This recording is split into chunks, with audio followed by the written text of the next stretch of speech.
Practical engagement is one of the most important things we think that we do. We want to give students the opportunity to learn a range of different skills and then actually apply them in ways that they care about. And what the IEDP does is it lets students pick a country that they're interested in, identify policy issues that they care about, figure out how to pull together the skills they've learned in their classes to learn more about those policy issues, and then go on the ground and visit the country and learn more from actually talking to people who are actively involved in those policy issues. The classroom study very often here, as at any university, is dominated by academic professionals, professors like myself, who know maybe a fair amount of the academic literature on the topics that they're concerned with.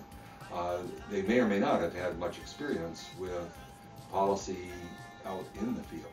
Isn't nearly as valuable as the students being able to talk to the people who are directly engaged with it.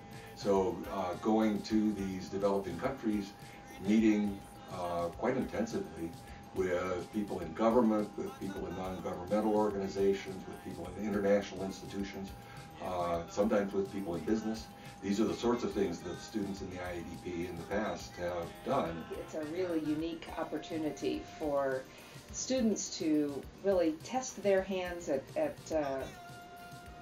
analyzing and trying to solve policy problems when they look at them as they unfold in other places. And what I really like about the IEDP is that it's a kind of a hands-on type of a project. And disaster strikes quite often whenever there's a natural disaster or a man-made disaster. It's quite often the case that agencies collaborate and try to respond and try to pull together any resources that they can without actually thinking about what their output and outcome is. And I think the country has been subject to all these external shocks. So there have been economic shocks, there have been natural disasters, and then all that has heavily impacted the kinds of tourism activity that they do. So I think So the island is very small and it has 2 landfills. And those landfills will be, in about 6 years, they'll reach capacity, which is a big problem for the island. And there's also some dumping into the sea, which obviously is not a long-term option. So it's actually surprising. A lot of people might not realize this, but the economy is really heavily dependent on waste management.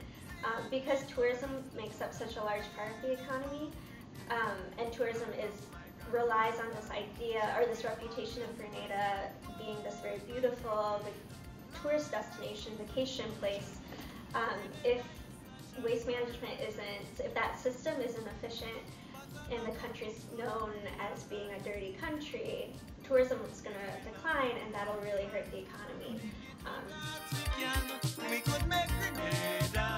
And so we are looking at Grenada's experience with the Millennium Development Goals, the challenges that they face as a small island developing state with meeting the requirements, and how the Millennium Development Goals influenced their policy decisions in terms of poverty reduction in Grenada.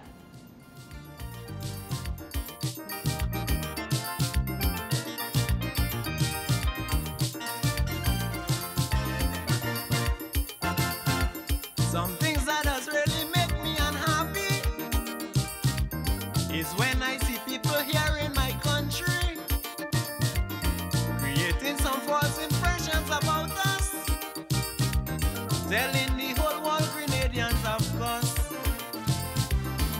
If we should sit down and take this thing to consideration, it do no good for our nation, no.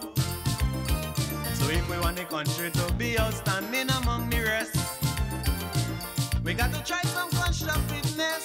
So I want to tell all you people who creating the trouble, it's time to check up on yourself and put hatred on the shelf.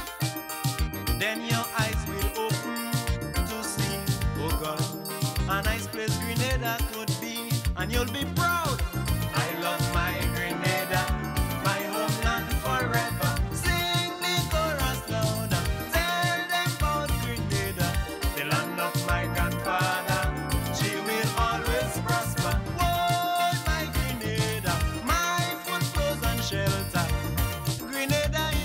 a paradise, oh God. But a lot of folks don't realize, if we learn to pull we hand, do the little dance.